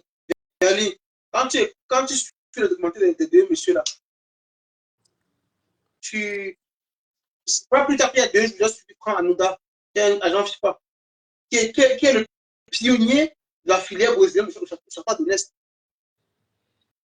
Qui est le pionnier de la filière brésilienne au Shakhtar Donetsk. Quand tu suis. Tu as parlé de Galliani, non? Quand elle a quitté le Milan AC, il a dit quoi? Il a dit dans le temps, je monte une équipe qui va rivaliser avec le Milan dans la zone lombarde. Et il est là. On croyait qu'il s'amusait. Tu vois Monza. Et il est là. Et s'il te plaît. Dans 10 ans de vie encore à ce papa, Monza va être un gros d'Italie. Et s'il te plaît, quand tu expliques comment il a acheté Monza, tu permets. il était au dîner comme ça avec Barbara, la fille de Berlusconi, et son père. Il dînait, là, sur son téléphone, une annonce comme quoi on va à Monza. Les gars sont devant Monza parce que c'est plus chaud. Et quand il dînait avec Berlusconi, il lui a dit que est-ce que tu sais même qu'on est devant Monza? Sa fille dit que ne devait pas le déranger avec ces histoires de temps. Il se repose. Berlusconi a respecté. C'était un bon blague, Berlusconi, c'était un rigolo. Après, il dit que, ah si, c'est vrai, va regarder ce qu'on va t'intéresser. Il n'a pas fini le dîner. Il est sorti, il est parti. 4 jours plus tard, ils avaient signé. Ils ont pris Monza. Ils ont réalisé ce qu'il y a. Toi, tu connais très bien Sassuolo. C'est que Sassuolo a le grand centre commun, a le plus grand. Comment on appelle ça? Pas centre formation, mais. Oh, Le ciel. le centre, le siège le plus futuriste en Italie. Quand on enlève la Juve, là, Sassuolo. Ils ont construit ça comme ça. Aujourd'hui, ils ont révalorisé les avoirs. Monza aujourd'hui a une structure qui est ils ont créé un centre de formation, ils ont créé même les sièges, même comme à Milanello là, non, là où les joueurs vivent, là où ils ont gagné, ils ont tout fait au monde, le club là. Et je dirais au Monza. Et comme tu dis, Monza, dans maximum 5-10 ans, non, même pas 5, même 5-8 ans, on joue la Champions League, on joue l'Europe. Il n'y a aucun doute. On joue l'Europe. Écoute, Lionel, juste ma charge. Donc, voilà, pour finir, lâche-nous quelque chose en ce qui concerne ta participation de la CAN 2008 au Ghana en relation avec notre frère qui est parti. CAN 2008 au Ghana. Le moment, on a vécu juste un moment qui était particulier, un peu stressant. C'était la veille du premier match contre l'Égypte. Parce que, contrairement à tout ce qu'on attendait, on s'attendait à un milieu de terrain qui allait être avec les anciens et tout, l'ancienne garde. Non, mais très surpris le matin. Après le déjeuner, on nous sort les gens qui commençaient. Landry commençait avec Alexandre au milieu de terrain et Stéphane Bia. À la surprise générale, Achille Mana ne commençait pas, Bami Modeste ne commençait pas, Jean 2 non plus ne commençait pas. Donc, ça a été un moment de stress parce que c'était un trio que... S'il y avait un qu'on attendait particulièrement avant ce match-là, c'était peut-être Alexandre. Il aurait pu être titulaire, mais Modeste et Makoun étaient bien partis aussi pour être pour commencer. Ce n'est pas la surprise de tout le monde. C'est Landry Mbia qui commence. Et je te dis, on perd ce match-là 1-0.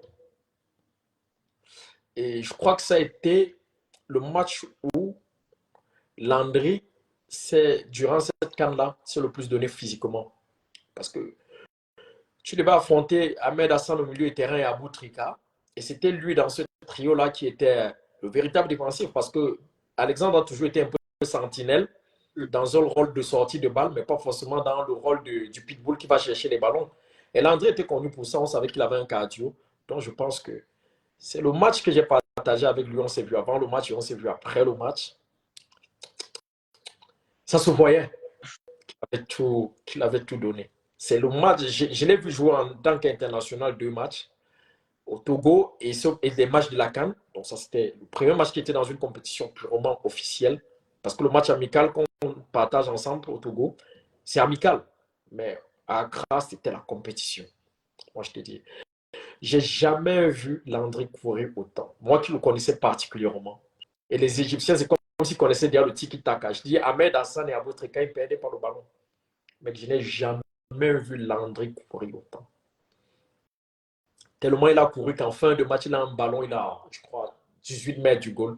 Il n'a pas l'énergie pour tirer. Il préfère la passer à Eto'o. Et je le lui reproche même après. Je dis, mais mec, tu aurais pu faire la différence de ce ballon si tu avais tiré. Mais avec le temps, je me rends compte qu'il était conscient, qu'il était lessivé. Donc, je garde beaucoup de matchs de lui. Mais ce match-là, il est particulier parce que ce jour-là, pour moi, il a rempli en tout point ce qu'il savait faire. Aller chercher les ballons dans les pieds des gens. Il en a 2 comme ça. Après, l'autre, je n'ai vu qu'à l'écran. C'était Celtic, Schalke 04, où il était avec le Celtic en Ligue des Champions. Schalke en face avec Zé Roberto, le Brésilien. C'est les 2 matchs que je retiens de Landry et j'ai eu la chance d'avoir vécu un autre assis au bord du terrain. Donc, ça, c'est ce que j'ai gardé de lui. Ouais. Et l'homme, Je te dis, je ne veux pas aborder le côté de l'homme parce que l'homme a la définition d'être celui avec qui tu vis et qui n'est plus, parce qu'on parle de lui à l'imparfait maintenant. Et tu ne te souviens pas un seul jour où il a fait un truc qui permet que vous ne soyez en désaccord. Rien. Je dis, mec, c'est des mecs qui sont nés pour survoler, pour être au-dessus de tout le monde. Tu vas rencontrer n'importe qui, Cafou avec qui on était, tout le monde avec qui on était, que ce soit les Happy, Danny Nouk et autres. On te dit, il n'y a pas un jour où Landry va te dire une parole qui est désagréable. Il ne l'a pas fait avec moi. J'étais avec lui quand on était petit, je connais nos amis d'enfance, je ne me souviens pas un seul qui dira la même chose. Le mec, il ne se trouvait jamais dans une situation où il peut être désagréable. Et même quand ça arrivait, il était tellement au-dessus que ou il ne disait rien, ou il partait, il restait dans un silence qui ne te perd. J'ai dit, il n'a jamais su être désagréable. Ce côté de lui est magique, quoi. Magique. Donc, c'est la définition de l'homme, ça. L'homme que je n'ai jamais vu fâché, que je n'ai jamais vu mécontent et que je n'ai jamais entendu désagréable. J'en ai pas connu beaucoup comme ça. Moi, je te dis, il était unique dans ce profil-là. Ouais. le témoignage de sa manière en dit long. En dit long. Entre C'est le seul mec le témoignage par exemple, sont en dit long. Vraiment. La condition que tu as avec, dans un tempérament explosif ou n'importe quoi, Landry arrivait à convertir. Serein, calme et extroverti. Toujours, on dit qu'il n'était pas quelqu'un qui. En fait, c'est quelqu'un quand vous êtes rentré, moi, j'ai passé la nuit. En fait, j'ai passé la nuit. Vraiment. Oui, j'ai passé la nuit avec Ouais. Et ce qui m'a surpris, c'est les anecdotes de Cafou à la maison chez lui. Et sa femme aussi, qui est magnifique, qui est une personne exceptionnelle. Ah. On parle tout de là. On parle tout de l'envie, mais sa femme, comme les gens voient dans les réseaux sociaux, là, elle est exceptionnelle. Tu sais, quand on les voit à travers les écrans, on pense qu'ils ont une certaine façon d'être. Mais elle est exceptionnelle. Ce qui m'a choqué, c'est qu'elle connaissait tous les proches de Landry. Tu te rends compte? Et même quand tu connais, c'est pas connaître de façon futile comme ça. Elle te connaît. Mais elle connaît que, ah oui, il connaît. Ce qui m'a choqué, c'est qu'elle connaissait tout. Elle était lucide, en fait. Elle connaît. Elle sait que, ok, celui-ci, c'est. Ah oui, c'est comme si son mari lui disait, celui-ci, c'est comme ça. Parce que, elle avait posé ça. Parce que c'était un mec pas dispersé. Il a réussi à vivre et avoir une carrière où son univers, ses connaissances, c'est pas 1 milliard. Tu as vu que même chez les Lions, beaucoup sont là par respect pour l'homme qu'il était, parce que c'était un mec sans problème. Mais son ami dedans, c'est Alexandre. C'est son ami que même entre eux, ils savent que Alexandre et le mec là, c'est quelque chose. Derrière, il y a quelqu'un qui est aussi son ami, mais qui est un mec assez discret à sa façon. Nous, comment on se dit ça? Oh, nous, un très proche de Landry. Mais comme il est aussi, il a beau être qu'il est aussi un peu le profil de Landry, tu ne le vois pas trop. Mais c'est Landry. Ils ont habité ensemble à Nancy où tu étais là. Donc, mais maintenant, l'ami que tu appelles le téléphone, vous discutez de tout, en sélection, vous êtes tout le temps ensemble, c'est Alexandre. Et tu vois, c'est vraiment 2 tempéraments, l'un est explosif, l'autre est. Ils sont antipodes. Dans le quartier, ils sont antipodes. Et elle aime hier de rappeler cela que Landry, c'est le seul mec qui réussit à lui dire. Ouais. Mais tu vois, comme je te dis, je ne sais pas quoi dire. Landry, c'est comme Cafou aujourd'hui pour moi. C'est des amis avec qui j'ai un parcours où j'ai de la peine. Si tu me dis, qu'est-ce que tu retiens d'eux? Je retiens tout. Parce que c'est un même quotidien en permanence, tu vois. C'est un peu ça. Allez, Lionel, vas-y. C'est lourd, mais c'est notre vie, c'est le monde, ça. Tu ne sais même pas. C'est de temps plus lourd que quand son petit nous a fait sur les projets qui t'ont. Nous, comme ça, nous, On ne devrait pas, ça ne peut pas nous échapper. Connaissant Landry. Mec, laisse tomber. Vas-y, je t'ai dit que j'ai plus la